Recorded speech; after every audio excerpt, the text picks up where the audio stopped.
श्रीशैलशयापात्रं दीभक्तादिमानं यतीन्द्रवणं वन्दे रमजामातरं मुनिं लक्ष्मीनाथसमारम्भां नाथयामनमध्यमामस्मदाचार्यपर्यन्तां वन्दे गुरुपरम्पराम् यो नित्यमच्युतपदाम्बुजयुग्मरुक्मः व्यामोहतस्तदितराणितुनाय मेने अस्मद्गुरोः भगवतो सदैकसिन्धोः रामानुजस्य चरणौ शरणं प्रपद्ये मातापिताय वदत्तनया विभूतिः सर्वं यदेव नियमेन मदन्वयानामाद्यस्य नः कुलपतेर्वकुलाभिरामम् श्रीमत्तदङ्घ्रिकुलं प्रणमामि मूर्ध्ना भूतं सरश्च महदापयपट्टनाथ श्रीभक्तिसारकुलशेखरयोगिवाहान् भक्तान् गृहेणुपरकालयतीन्द्रमिश्रान् श्रीमत्पराङ्कुशमुनिं व्रतोऽस्मि नित्यम् तत्त्वेन यश्चिदधीश्वरस्वभावः भोगापवर्गदुपाय गतिरुडारस्तं दर्शयन् निरवमीतपुराणरत्नं तस्मै नमो मुनिवराय पराशराय हंसै षड्भिः समाकीर्णं अङ्गैर्वेद दिवापरं पुराणं वैष्णवं चक्रे हस्तं वन्दे पराशरं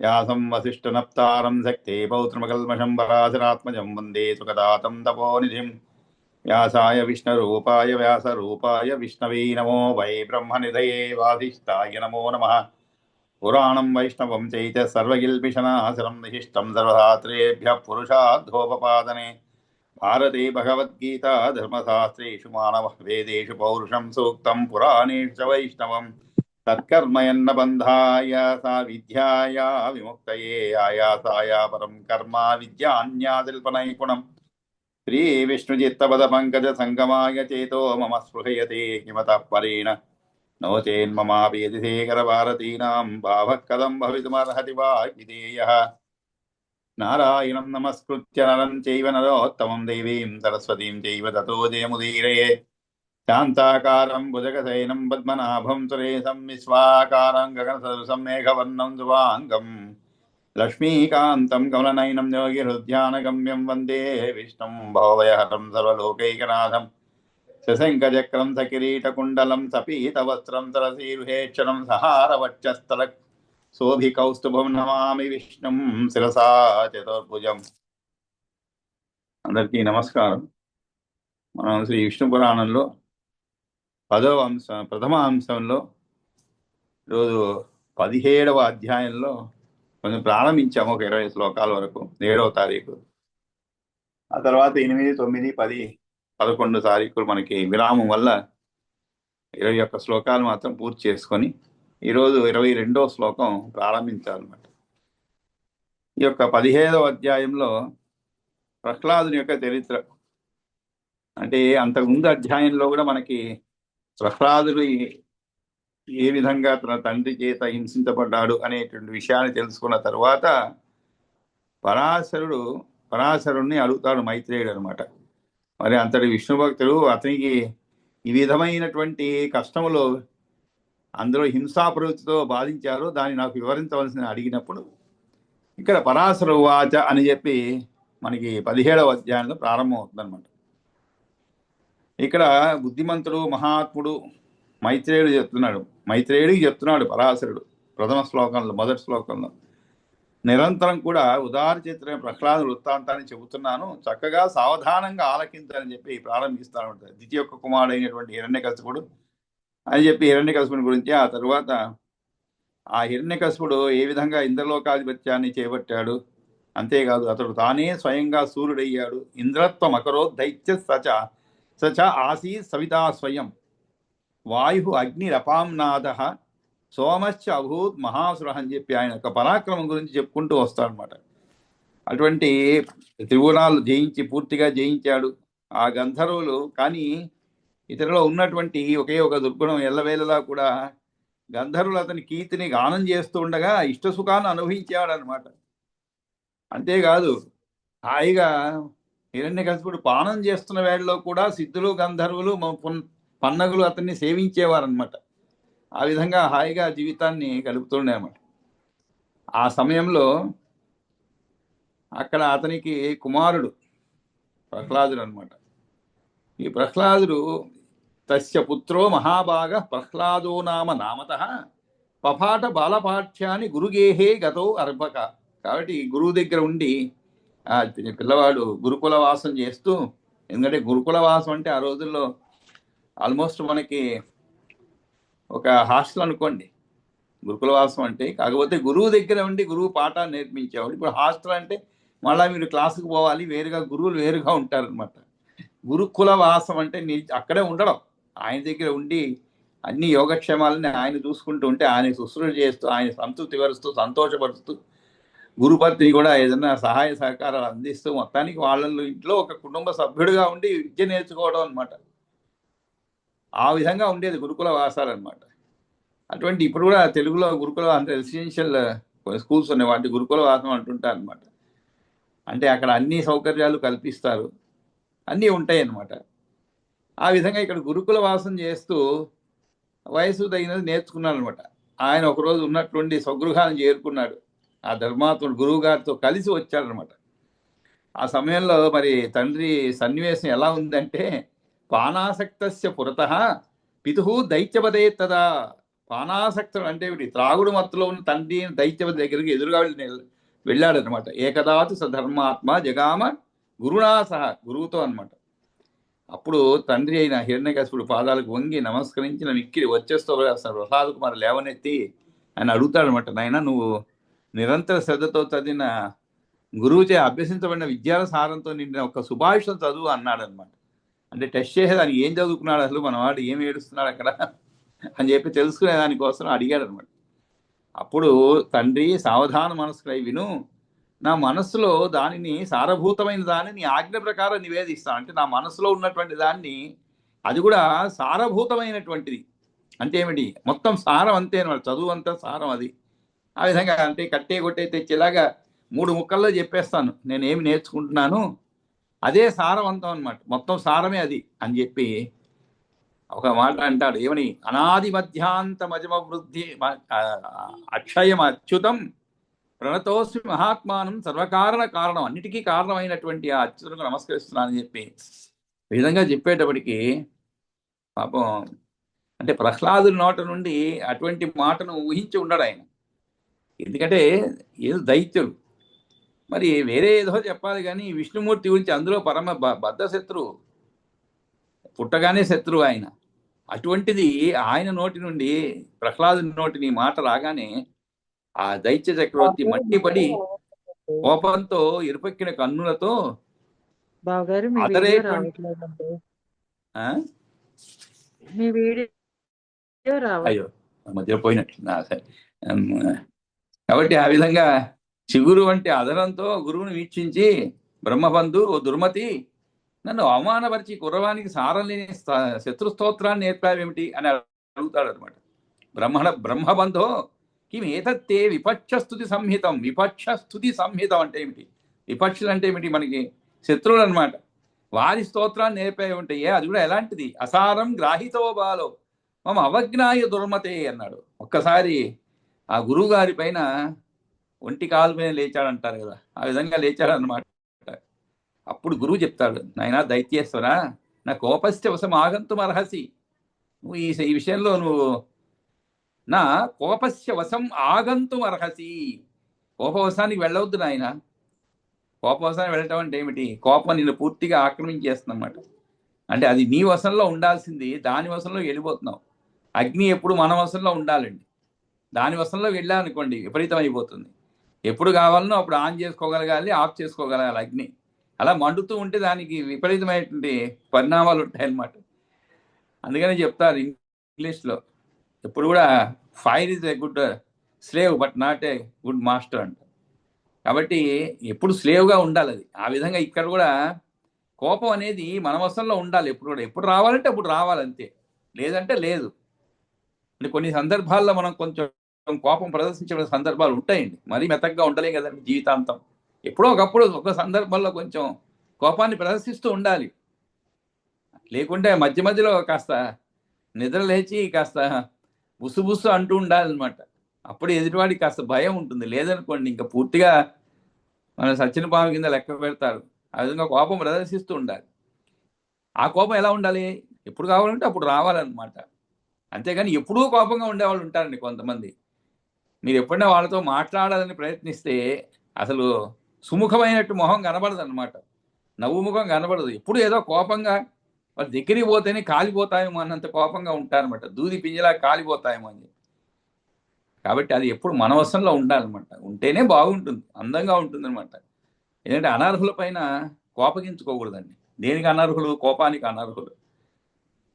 అదే కోపానికి అర్హులు ఉంటారు కొంతమంది, వాళ్ళపైన మనం ప్రదర్శించాలి కోపం. అప్పుడే వాళ్ళ నడవడి మన నడవడి బాగుంటుంది అనమాట. ఆ మాత్రం ప్రదర్శించకపోతే వాళ్ళ నడవడికి మనం చెడగొట్టిన వాళ్ళు అవుతాం. అది కూడా ఉందండి. పిల్లల ఎడల కానీ, ఎవరి ఎడల కానీ, భర్త ఎడల కానీ, లేదు భర్త భార్య ఎడల కానీ, అవసరం వచ్చినప్పుడు కోపం ప్రదర్శించి నీలో ఈ భావాన్ని ఖచ్చితంగా నిక్కచ్చిగా చెప్పాలన్నమాట. లేదనుకోండి వాళ్ళు అలుసుగా తీసుకుంటారు. పిల్లలైనా అంతే. మనం ఒకసారి నా అవసరం అయితే ఒక వేసినా కూడా తప్పు లేదు, ఎందుకంటే వాడి భవిష్యత్తు గురించి. ఇదంతా ఎందుకు చెప్పానంటే కోపవశం ఆగంతు కోపవశం ఆగంతుం అర్హసి. కాబట్టి నీవు కోపవశానికి పోయేదానికి అర్హుడవు కాదు. అంటే కోపగించుకోవద్దు. మమోపదేశ జనితం నాయం వదతి తే సుతః. మమ ఉపదేశ జనితం నా అయం వదతి తే సుతః. ఇది నేను చెప్పింది కాదు. మమ ఉపదేశ జనితం అంటే ఏంటి? పుట్టిందని అర్థం. కాబట్టి వీడు ఏదైతే చెప్పాడో నేను ఉపదేశించిన దానివల్ల దాని నుండి వచ్చింది కాదు, ఆయన ఏదో చెప్తున్నాడు. కాబట్టి నీ కొడుకు ఇప్పుడు చెప్పడం లేదు ఏమిటి నేను ఉపదేశించింది, ఏది నీ కొడుకు చెప్పడం లేదు. ఆ విధంగా పాపం గురువులు సంజాయిషి చెప్పుకుంటారనమాట. మరి ఎంతైనా రాజు కదండి, సంజాయిషి చెప్పుకోవాలి. ఆ విధంగా అప్పుడు హిరణ్యకశిపుడు చెప్తాడు, అప్పుడు నాయన ప్రహ్లాద, ఇటువంటిది నీవు ఎవరిచే ఉపదేశింపబడింది చెప్పు, నేను నేర్పినటువంటిది కాదంటున్నారు ఈ గురువు. అనుష్టో అసి కేనే కేనే ధృక్ వత్స ప్రహ్లాద కథ్యతాం మమోపదిష్టం నా ఇతి ఏష ప్రభ్రవీతి గురువు తవ. నీ గురువు చెప్తాడు, నాకు తెలియదండి, ఆయన ఏదో నేర్చుకున్నాడు, ఎక్కడో నేర్చుకున్నాడు, ఇది నేనని నేర్పలేదని చెప్తున్నాడు, మరి నీకెవరు నేర్పించారు? అప్పుడు ఇంకా కూడా ఒళ్ళు మండేటువంటి సమాధానం చెప్తాడు. ఎవరు? ప్రహ్లాదుడు అనమాట. మన పిల్లలు చెప్తుంటారు ఒకసారి, మనం ఏదైనా కోప్పడ్డప్పుడు ఇంకా ఒళ్ళు మండే సమాధానాలు చెప్తుంటారు. అలా ఉంటుంది అనమాట. ఏరా చదువుకోలేదు పొద్దున్నే లేచి అంటే నువ్వు నిద్ర లేపలేదు అంటారు. అంటే నిద్ర లేపడం అనేది మన బాధ్యత, వారికి బాధ్యత. అది ఇంకా ఒళ్ళు మండుతుంది అనమాట. నీ బాధ్యత లేదా అంటాము. ఆ విధంగా ఇక్కడ ప్రహ్లాదుడు కూడా చెప్తున్నాడు, తండ్రికి చెప్తున్నాడు. ఆయనకి ఇంకా కోపం వచ్చేలాగా ఏమని నవ్వుతూ, అంత ప్రహ్లాద కుమారుడు హృదయంలో ఉండే విష్ణువే సకల జగత్తుకు శాసకుడు. ఆ పరమాత్మ తప్ప తండ్రి ఎవడు ఎవరికి శాసకుడు అవుతాడు అంట. అదే నీకు ఎవరు శాసించారు, ఇవన్నీ ఎవరు నేర్పించారు అంటే ఆ విష్ణుమూర్తే నేర్పించాడు. ఎందుకంటే ఆయన ఎప్పుడు హృదయంలో ఉండేటువంటి వాడు. కాబట్టి ఆయనే సకల జగత్తు కూడా శాసకుడు. శాస్తా విష్ణు రశేషస్య జగతో ఏ హృది స్థిర తం రుతే. తం రుతే, రుతే అంటే అతను తప్ప అంటే అదనమాట. అంటే ఇంకెవరు లేరు అతను తప్ప అనే అర్థంలో రుతే అని చెప్తారు. కాబట్టి తం రుతే, ఆయన కాకుండా పరమాత్మానం తాత కహా కేన శాస్యతే, కహా కేన శాస్యతే, ఎవరి చేత శాసింపబడతాడు, ఎవరికి శాసకుడు అని చెప్తాడనమాట. ఆ మాట వినంగానే ఇంక హిరణ్యకశిపుడికి వాచ. ఇక్కడి నుంచి మనం ప్రారంభిద్దాం. హిరణ్యకశిపుడు చెప్పాడు, ఏమని చెప్పాడు? కోయం విష్ణు సుదుర్బుద్ధే యం బ్రవీషి పునః జగతాం ఈశ్వరస్య ఇహ పురతః ప్రసభం మమ. అసలు భయం లేకుండా ఏమిటి ప్రలాపం? అందులో ఎవరి దగ్గర? ఈ సకల జగత్తుకు నేనే ఈశ్వరుడు, జగతాం ఈశ్వరస్య ఇహ పురతః, నా ముందే నీవు భయం లేకుండా ప్రసభం మమ, ఏమిటి ప్రలాపం అంటున్నాడు అనమాట. అప్పుడు హిరణ్యకశిపుడు అడుగుతాడు తండ్రి కొడుకుని, ఓ దుర్బుద్ధి, కోయం విష్ణు దుర్బుద్ధే, బుద్ధి లేనివాడా, ఈ విష్ణువు ఎవరయ్యా బాబు, వాడి గురించి ఎవడరా విష్ణువు, మాటి మాటికి వాడిని గురించి పదే పదే చెప్తున్నావు. ఎం బ్రవీషి పునః మళ్ళా చెప్తున్నావు, వాడు ఎవడు ఇంతకీ, ఎటువంటి వాడు, ఎక్కడ ఉంటాడు, ఏమిటి అని చెప్పి ఈ విధంగా అడుగుతాడు. నీ గురువు నేను నేర్పింది కాదు అంటున్నాడు కదయ్యా, అదే మాటను గట్టిగా వినిపిస్తున్నాడు కదయ్యా అని ప్రహ్లాదు తండ్రికి వివరిస్తున్నాడు. నాయన, ఈ సమస్త జగత్తు కూడా శాసకుడు బోధనలు కలిగించేవాడు శ్రీ మహావిష్ణువు. ఆయన అందరి హృదయాల్లో వేయించేసి ఉన్నాడు. ఆ పరమాత్మను తప్పిడిచి పెడితే ఇంకెవడయ్యా శాసించగలవాడు? వాస్తవాన్ని విచారించితే ఎవరి చేత శాసించబడుతున్నాడో చెప్పండి అని అన్నాడు అనమాట. అప్పుడు ఓ దుర్బుద్ధే, బొత్తిగా చెడ్డ బుద్ధిని కలిగిన వాడా, ఎవడరా విష్ణువు, మాటి మాటికి మళ్ళీ అతని గురించే వదలుతున్నావు, నేను ఈ జగత్తుకు అన్నిటి ఈశ్వరుని, నా ఎదుటే ఎటువంటి సందేహం లేకుండా మాట్లాడుతున్నావు అని చెప్తాను. అప్పుడు దానికి సమాధానంగా ప్రహ్లాదు చెప్తున్నాడు. ప్రహ్లాద ఉవాచ, పలికాడు, నశబ్ద గోచరే యశ్చ యోగిధ్యేయం పరంపదం యతో యశ్చ స్వయం విశ్వం నా విష్ణు పరమేశ్వర. అప్పుడు ప్రహ్లాదు చెప్తున్నాడు ఏమని, విష్ణు స్వరూపము ఎటువంటిది, మాటలకు అందనిది. నా శబ్ద గోచరే, నా శబ్ద గోచరే అంటే ఏమిటి, శబ్ద గోచరే అంటే ఏమిటి, విష్ణు రూపము స్వరూపము మాటలకు అందనిది. శబ్ద గోచరం అంటే నా నా అంటే కాదు అని అర్థం, నెగిటివ్ అనమాట. యస్య యోగి ధ్యేయం పరంపరం, అంతేకాదు యోగులచే ధ్యానింపబడుతూ ఉంటుంది అన్నమాట. అటువంటి రూపం ఆయనది. ఆ విష్ణు రూపం అనేది యోగి ధ్యేయం పరం పదం, యోగులచే ధ్యానింపబడుతూ ఉంటుంది. అంతేకాదు యతో యశ్చ స్వయం విశ్వం, ఈ విశ్వమంతా కూడా స్వయంగా ఎవని వల్ల వచ్చి, స విష్ణు పరమేశ్వర, ఎవడై భాషిస్తూ ఉంటుందో అట్టి పరమేశ్వరుడే విష్ణువు అని చెప్తారంట. యతో విశ్వం అంటే ఎవని వలన విశ్వం పుడుతూ ఉన్నదో, విశ్వం యొక్క రూపంలో ఉన్నవాడు ఆ పరమేశ్వరుడే విష్ణువు అని ప్రహ్లాదు చెప్తున్నాడు అనమాట. తండ్రి ఎవరి నివాస స్థానం అందరి నివాస స్థానాల కన్నా మేలైనదో, మాటలో చెప్పడానికి అందరిదో, యోగులందరూ దేని కోరుకుంటూ మనస్సులో తలుచుకుంటున్నారో అదే ఆయన ఉండే పరమపదము. ఎవని వల్ల విశ్వం ఏర్పడుతున్నదో, ఎవడు విశ్వం యొక్క రూపంలో ఉన్నాడో, కనిపిస్తున్నాడో, ఎవడు స్వయంగా విశ్వమే అయి ఉన్నాడో అతడు ఈశ్వరులందరికన్నా కూడా అధికుడు అయిన ఈశ్వరుడు పరమేశ్వరుడు విష్ణువు అని అన్నాడు. దానికి నశబ్ద పరమేశ్వర హిరణ్యకశిపుడు ఇది మాట వినగానే ఏ మాట, నశబ్ద గోచరే యస్య యోగి ధ్యేయం పరం పదం యతో యశ్చ స్వయం విశ్వం సా విష్ణు పరమేశ్వర అని చెప్పగానే హిరణ్యకశిపుడు చెప్తున్నాడు ఏమని, పరమేశ్వర సంజ్ఞో అజ్ఞ కిం అన్యోమయి అవస్థితే తవాస్తి వర్తు కామత్వం ప్రభవీసి పునఃపునః. అంత హిరణ్యకశిపుడు ఇంకా కోపం ఎక్కువైపోయింది.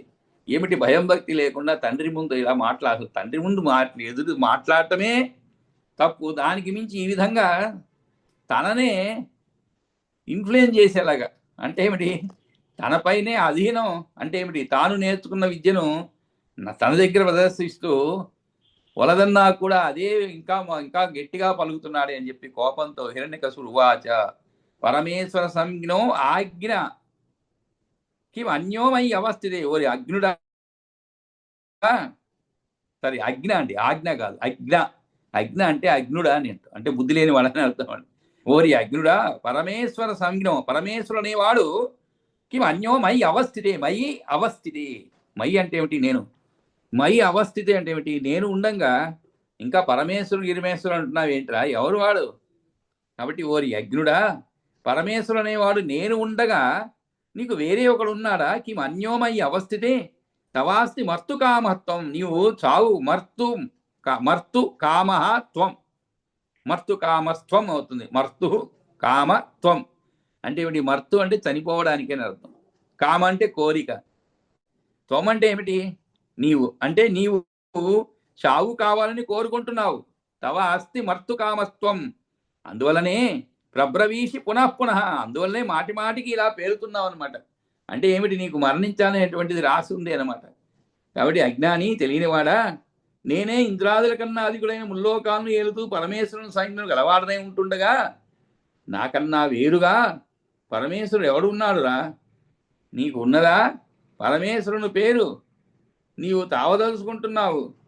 అందుకే మాటి మాటికి పదే పదే గట్టిగా ఎవడినో పరమేశ్వరుడు అంటున్నావు అని చెప్పి హిరణ్యకశిపుడు చెప్తాడు అనమాట. పరమేశ్వర సంజ్ఞో అజ్ఞ ఇవ అన్యోమయి అవస్థితి తవాస్తి మత్తు కామత్వం ప్రబ్రవీషి పునఃపునః. కాబట్టి నీవు మరణం కోరుకుంటున్నావు, అందువలన ఇటువంటి మాటలు నా ఎదుట మాట్లాడుతున్నావు. అది కూడా ఏమిటి, శత్రువుని స్తుతిస్తున్నావు అనమాట. శత్రువుని నిందించవలసిన వాడు శత్రువు, అలాంటిది నా ముందే అతను స్తుతిస్తున్నావు అని చెప్పి చెప్పగానే ప్రహ్లాదు చెప్తున్నాడు. ప్రహ్లాద ఉవాచ ఏమని, నా కేవలం తాత మమ ప్రజానాం సబ్రహ్మభూతో భవతశ్చ విష్ణు ధాతా విధాతా పరమేశ్వరశ్చ ప్రసీద కోపం కురుషే కిమర్థం. ఇంకా కూడా రెట్టింపు మాట్లాడుతున్నాను అనమాట. అంటే ఇక్కడ ఎవరిది పై చెయ్యి అనేది చూసుకుంటున్నారు. ఒక పైకి హిరణ్యకశిపుడు, ఒక పైకి ప్రహ్లాదుడు అనమాట. చిన్నవాడే, బాలుడే, అయినా కూడా ఆ ధీమా ఎలా వచ్చింది, తన హృదయంలో విష్ణువు ఉన్నాడనమాట. అంతేకాదు విష్ణు పరత్వం, అన్నిటికీ ఆ విష్ణువే, అన్ని చేసేది ఆయనే, చేయించేది ఆయనే అనేటువంటి విషయాన్ని గట్టిగా నమ్మినటువంటి వాడనమాట. అందువలనే అంత ధైర్యంగా చెప్తున్నాడు ప్రహ్లాదుడు ఏమని, తండ్రి కేవలం నాకొక్కడికే కాదు, నా కేవలం తాత మమ ప్రజానాం, సమస్త ప్రజలకు కూడా, నా కేవలం తాత మమ ప్రజానాం అంటే మమ అంటే ఏమిటి, నాకు, నా కేవలం తాత, తాత అంటే తండ్రి అని, కేవలం నాకొక్కడికే కాదు, మమ ప్రజానాం సమస్త ప్రజలకు, సబ్రహ్మభూతో నీకు ఆ పరబ్రహ్మమైనట్టి విష్ణువే సృజనకర్త, స బ్రహ్మభూతో భవతశ్చ విష్ణు, భవతశ్చ అంటే మీ అని అర్థం అండి, గౌరవ సూచిక ఉంటుంది, నీ కాదు, భవత అంటే నీ అని. కాబట్టి ఆ విష్ణువే, పరబ్రహ్మమైనట్టి విష్ణువే సృజనకర్త నీకు కూడా, పోషణకర్త, ధాత, విధాత, పరమేశ్వరశ్చ. కాబట్టి ఆ పోషణకర్త పరమేశ్వరుడు అంటే ఆయనే. ఎందుకు కోపపడతావు, ప్రసీద, కోపం పురుషే కిమర్థం, ప్రసీద అంటే ఏమిటి, శాంతించు, శాంతిని వహించు, ప్రసీద కోపం పురుషే కిమర్థం, అలా అనమాట, ప్రసీద కోపం పురుషే కిమర్థం, కోపం ఎందుకు కోపగించుంటున్నావు, శాంతించు, శాంతించు, ఆయనే అన్నిటికీ మూలం, నువ్వు ఈ స్థితిలో ఉన్నావంటే ఆయనే మూలం, ఇచ్చేవాడు ఆయనే, నశింపజేసే వృద్ధి చేసేవాడు ఆయనే, నశింపజేసేవాడు ఆయనే, సర్వము ఆయనే. కాబట్టి నీవు కోపగించుకోవలదు.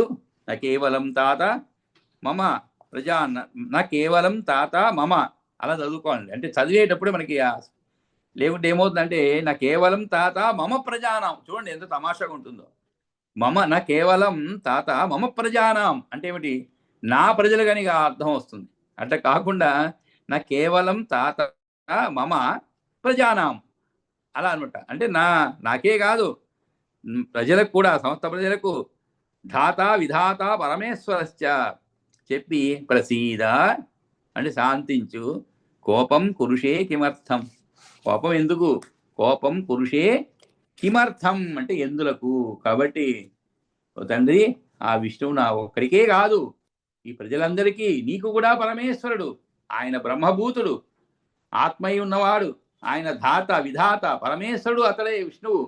ప్రశాంత మనస్కుడవు కా, నాపై అనుగ్రహం ఉంచు, కోపం చేస్తున్నావు ఎందుకు అని అనగా, హిరణ్యకశిపుడు ఇట్లా అంటున్నాడు అనమాట. ఏమని, ప్రవిష్ట కోవస్య హృదయే దుర్బుద్ధేరతి పాపకృత్ ఏన ఈదృశాన్యసాధూని వదతి ఆవిష్టమానస.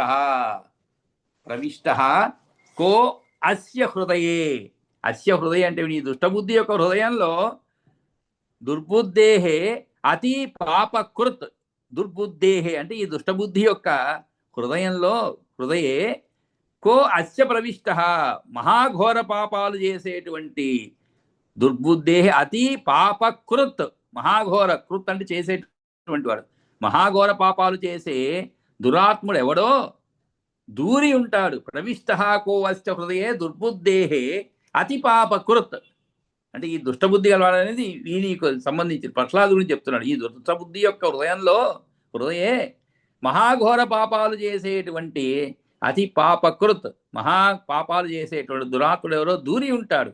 అందుకని ఈయన ఈదృశాని అసాధూని, ఈయన ఈదృశాని అసాధూని వదతి ఆవిష్టమానస. కాబట్టి వీడు పూనకం వచ్చిన చిత్తంతో, ఆవిష్ట మానస అంటే చిత్తం అండి, ఆవిష్ట అంటే ఏమిటి, పూనకం రావడం అంటే, మనం కూడా దెయ్యం పూనింది అంటుంటాం కదండి, అదే ఆవిష్ట అంటే పూనకం వచ్చిన వాడు అనమాట. వీడు పూనకం వచ్చిన చిత్తంతో వదతి ఆవిష్టమా, వదతి అంటే పలుకుతున్నాడు ఏమిటి, ఈయన ఈదృశాని అసాధువుని, అసాధువుని, సాధు అంటే మంచి మాట అని, అసాధువుని అంటే ఏమిటి, చెడు మాట అనమాట. ఇట్లా చెడ్డ మాటలు పలుకుతున్నాడు అన్నాడు అనమాట. ఎందుకని, పూనకం వచ్చిన చిత్తంతో ఇటువంటి చెడ్డ మాటలు పలుకుతున్నాడు అన్నాడు. ఎవరు, హిరణ్యకశిపుడు వాచ. ప్రవిష్ట కోవశ్చ హృదయే దుర్బుద్ధేహతి పాపకృత్ ఏన ఈదృశాని అసాధూని, ఈదృశాని అసాధూని వదతి ఆవిష్టమానస. కాబట్టి ఈ హృదయంలో దూరిన పాపిష్టైన వాడు, వాని వల్లనే ఆవేశించబడిన మనసు గలవాడై ఇటువంటి చెడ్డ మాటలు మాట్లాడుతున్నాడు. కాబట్టి ఎవడరా దుర్బుద్ధి యొక్క హృదయంలో, ఈ దుర్బుద్ధి యొక్క హృదయంలో దూరిన పాపిష్టి అయిన వాడు అంటే, మనం కూడా ఏదైనా విపరీతమైన కోపంతో ఏదైనా మాట్లాడుతూ ఇంట్లో అంటే, ఏంటి ఆ పూనకం వచ్చిన వాళ్ళగా సాధారణంగా ఉంటుంటాం కదండి. మరి ఊగిపోతుంటారు కొంతమంది, చిన్న విషయాన్ని కూడా ఊగిపోతూ ముఖంలో ఎక్కడ లేనటువంటి క్రౌర్యం, శరీరం వణికిపోతూ ఉంటుంది. అసలు అక్కడేం ఉండదు అంత ఆవేశం తెచ్చుకునేందుకు. అందుకు ఇంట్లో వాళ్ళు పెద్దలు చెప్తారు, ఏమిట్రా పూనకం వచ్చినలాగా, ఎందుకు ఆవేశం పూనకం వచ్చిన వాళ్ళలాగా ఏమైందని అంటున్నా. అట్లా ఇక్కడ హిరణ్యకశిపుడు చెప్తున్నాడు ప్రహ్లాదుడికి, ఎవరో నీ హృదయంలో దూరి ఈ విధంగా చెడ్డ మాటలు పలికిస్తున్నాడు అనమాట. కాబట్టి ఈ దుష్టబుద్ధి యొక్క హృదయంలో, అది కూడా ఎలాంటి వాడు, మామూలు వాడు కాదు, మహాఘోర పాపాలు చేసే దుర్మార్గుడు ఎవడో దూరింటాడు. చూడండి, అంటే విష్ణుమూర్తి గురించి ఇక్కడ పదం ఎందుకు ఉపయోగించబడ్డారంటే దుర్బుద్ధే అతి పాపకృత్ అన్నారు. అతి పాపకృత్ అంటే మామూలు మనిషి ఇక్కడ దూరుంటే, అంటే విష్ణుమూర్తి గురించి పలికాడు కాబట్టి అటువంటి మాటలు చాలా కర్ణ కఠోరంగా అనిపించింది ఆయనకి. అందుకనే చాలా దుర్బుద్ధి అయినటువంటి హృదయంలో పాపకృత్ అంటే ఏంటి, మహాపాపాలు చేసినటువంటి వాడే ఇటువంటి పనులు చేయిస్తున్నాడు వీడి దగ్గర అని అంటున్నాడు హిరణ్యకశిపుడు. అప్పుడు ప్రహ్లాదు చెప్తారనమాట. ఉవాచ ప్రహ్లాద ఉవాచ, ఏమని, నా కేవలం మత్ హృదయం స విష్ణు ఆక్రమ్య లోకాన్ సకలాన్ అవస్థిత సమాం త్వత్ అధీంశ్చ పితః నమ సమస్త చేష్టాసు యునక్తి సర్వగః. సర్వగః అంటే ఏమిటి, అన్ని చోట్ల పోయేటువంటి వాడని, సమస్త లోకాన్ని ఆక్రమించి ఇంకా చెప్తున్నాడు. నీ హృదయంలో అన్నందుకు నేను సమాధానం చెప్తున్నాడు, తండ్రికి సమాధానం చెప్తున్నాడు. ఏమని, నా కేవలం మత్ హృదయం స విష్ణు ఆక్రమ్య లోకాన్ సకలాన్ అవస్థిత. అంటే ఏదో చెప్పాడు, నా హృదయంలో మాత్రమే కాదు ఆ విష్ణుమూర్తి, కేవలం నా హృదయాన్ని మాత్రమే కాదు సమస్త లోకాలను కూడా ఆక్రమించి దూరి ఉన్నాడు.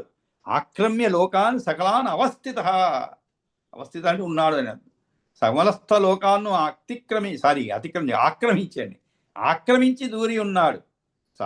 అతిక్రమించి అంటే దాటిపోవడం అని అర్థం అంట, అతిక్రమించడం అంటే. కానీ ఇక్కడ ఆక్రమించి దూరి ఉన్నాడు.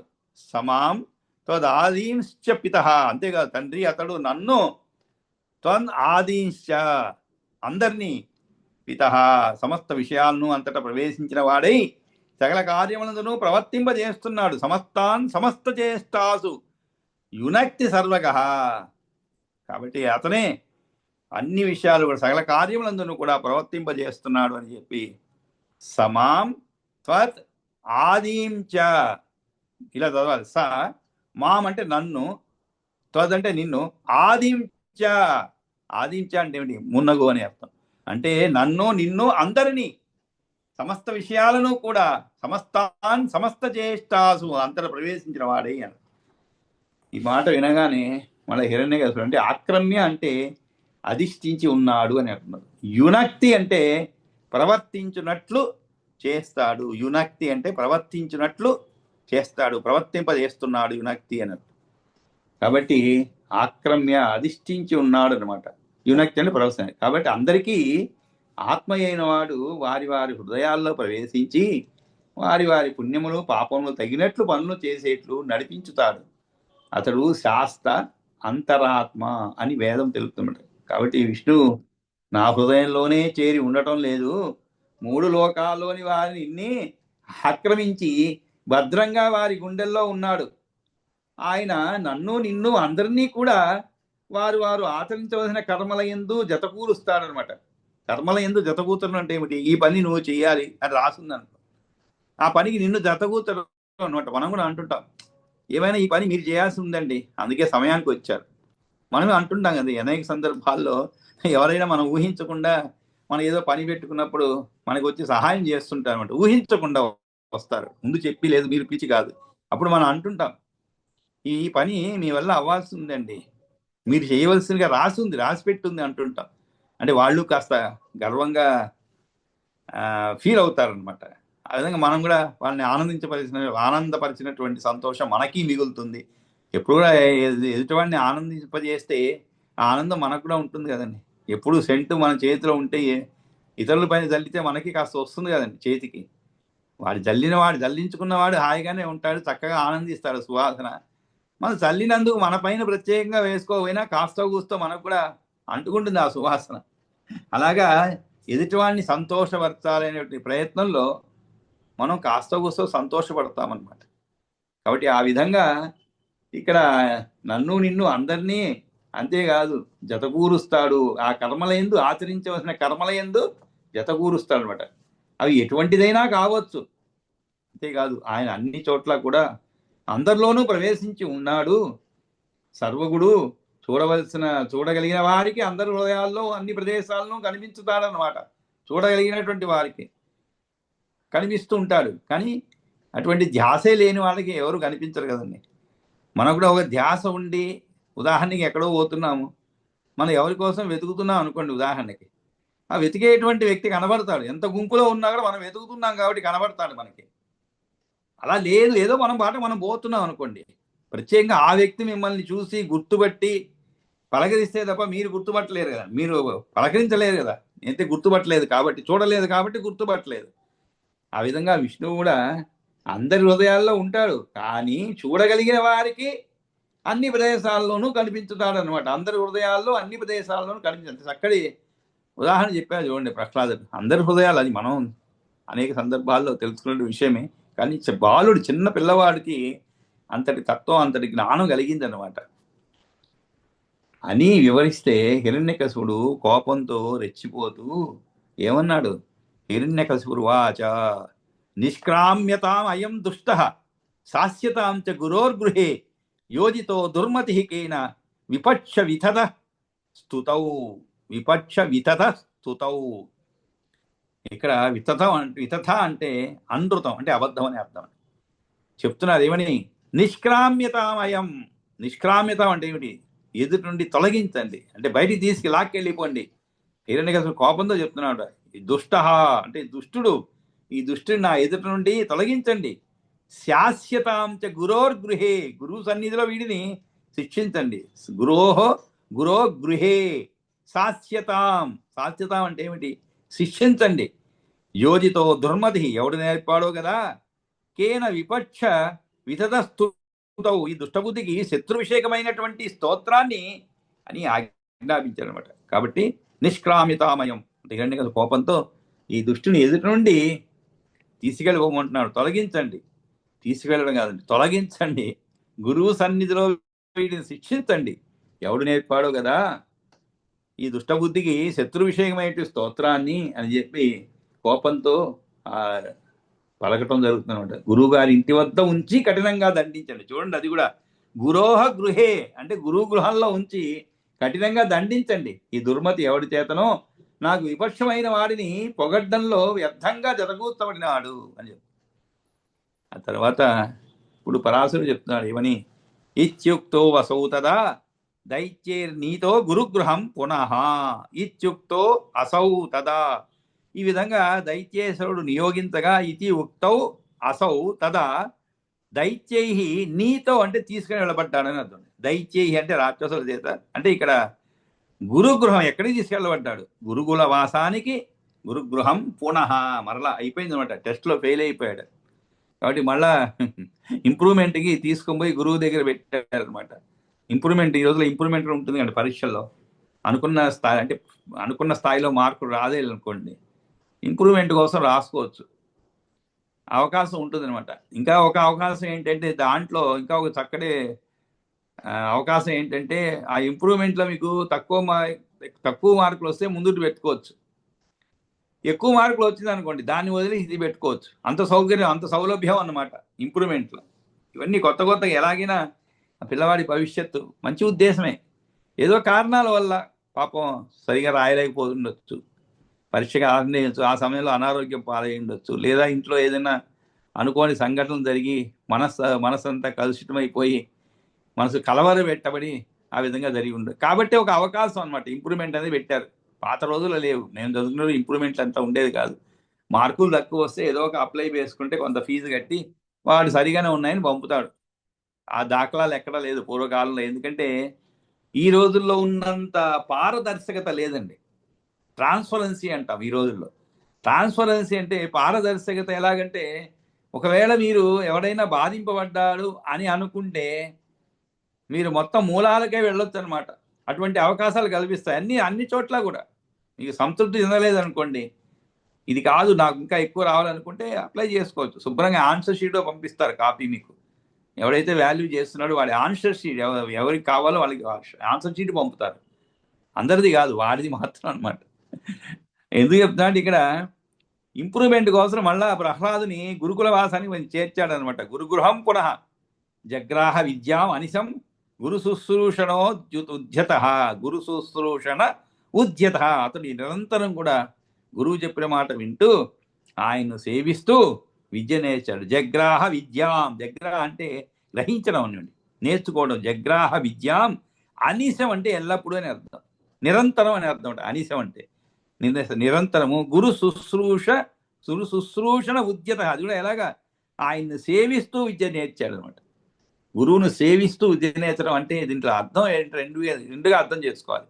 పిల్లవాడి యొక్క వినయ విధేయతలు తెలుస్తుంది, అంతేకాదు ఎప్పుడు కూడా మన గురువు సంతృప్తి చెందితే, సంతోషపడితే ఒక ప్రత్యేక శ్రద్ధ మన పైన కురిపిస్తుంది, మన పైన ఉంటుంది.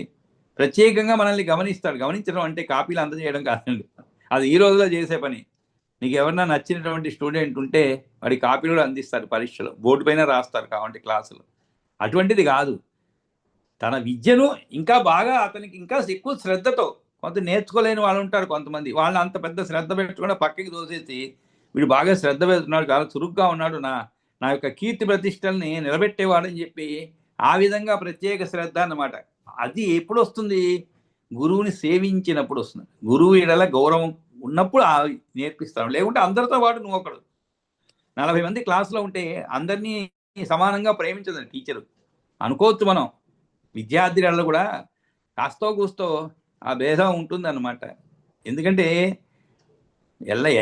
ఎక్కడ చూసినాడో మీరు కొంచెం మనసుకి దగ్గరైన వాళ్ళు కొంతమంది ఉంటారు మనకి. అందరూ మిత్రులే, అందరూ బంధువులే, మనసు దగ్గర. అలాగా విద్యార్థుల్లో కూడా కొంతమందిని ఎన్నుకుంటారనమాట. ఎన్నుకొని వాళ్ళకి చక్కటి తర్ఫీజ్ ఇస్తారు. ఎందుకంటే తన కీర్తి ప్రదేశాలు రెపరెపలాడించేది వీళ్ళే అనమాట. 20 మంది ఎక్కువ మార్కులు తెచ్చుకోవడం కానీ, స్టేట్ ర్యాంకులు తెచ్చుకోవడం అని అలాగనమాట. సరే కార్పొరేట్ స్కూల్లో అయితే ఆ విషయమే వేరులేండి. ఆ 20 మందిని తీసేస్తారు. ఇక్కడ ఈ గుంపు నుంచి తీసి వాళ్ళని వేరే గుంపుగా పెట్టేస్తారు. పెట్టి వాళ్ళని టార్చర్ చేస్తారు ఎక్కువగా. ఎందుకంటే వాళ్ళే ర్యాంకులు తేవాలి, ఐఐటీలో ఫస్ట్ ర్యాంకులు అనమాట. కాబట్టి ఎందుకు చెప్తా అంటే ఆయన సేవిస్తూ అప్పుడు విద్య అంతా కూడా పూర్తిగా నేర్చుకుంటున్నాడు అనమాట. విద్య నేర్చాడు ఆయన్ని సేవిస్తూ. జగ్రాహ విద్యాం అనిశం గురు శుశ్రూషణ ఉద్యత. ఆ తరువాత కొంతకాలం గడిచిందనమాట. కాబట్టి ఈ విధంగా ఆయన ఆదేశించిన తర్వాత దైత్యులు గురువు గారింటి తీసుకుపోయారు. రాకుమారుని ప్రహ్లాదుడు గురువు గారికి సేవలను ఎల్లవేళలా కొనసాగిస్తూ విద్యాభ్యాసం కూడా చేస్తున్నాడు. ఇంకో రెండో టెస్ట్ అనమాట. మళ్ళా హాఫ్ ఇయర్లీ, క్వార్టర్లీ అయిపోయింది, లేదు రెండో అసైన్మెంట్ అనుకుందాం. ఇత్యుక్తో తదా దైత్యే గురుగృహం పునః జగ్ర కాలే అతీతే చ మహతి ప్రహ్లాద మసురేశ్వర సమాహూయ అబ్రవీత్ పుత్ర గాధా కాచిత్ ప్రగీయతాం. అయిపోయింది, ఇంకా రెండో క్వార్టర్ అనమాట. సెకండ్ సెమిస్టర్ అనుకోవచ్చు మనం. సెకండ్ సెమిస్టర్ ఎగ్జామ్ పెడుతున్నాడు ఎవరు? ప్రహ్లాదుడికి మన హిరణ్యకశిపుడు అని పరాశరుడు చెప్తున్నాడు. కాలే అతీతేచ మహతి. కాలే అతీతం అంటే ఏమిటి? గడిచిపోయే. కాలాతీతం అంటుంటాం మనం. ఏమి చాలా కాలాతీతం అంటే ఏమిటి? కాలం గడిచిపోయింది. ఈ విధంగా మిక్కిలి చాలా కాలం గడిచిపోయాక కాలే అతీతేచ మహతి అన్నారు. ఇక్కడ రెండు విశేషణాలు చెప్పాలి కాలానికి. ఏమని? కాలే అతీతేచ, ఎంత మహతి అంటే ఏమిటి? మిక్కిలి చాలా కాలం గడిచిపోయాక అంటే చాలా కాలం అయిన తర్వాత ప్రహ్లాదం అసురేశ్వర, అసుర ఈశ్వర అంటే అసుర చక్రవర్తి అయినటువంటి హిరణ్యకశిపుడు ప్రహ్లాదుని పిలిచి సమాహూయ, పిలిచి అబ్రవీత్ పలికాడు. అంటే ఇక్కడ సమాహూయ అంటే ఏమిటి? దగ్గరకు చేర్చుకొని అర్థం. దగ్గరకు పిలిచాడు. పిలిచి నాయన ప్రోగ్రెస్ రిపోర్ట్ తీయ అన్నాడు.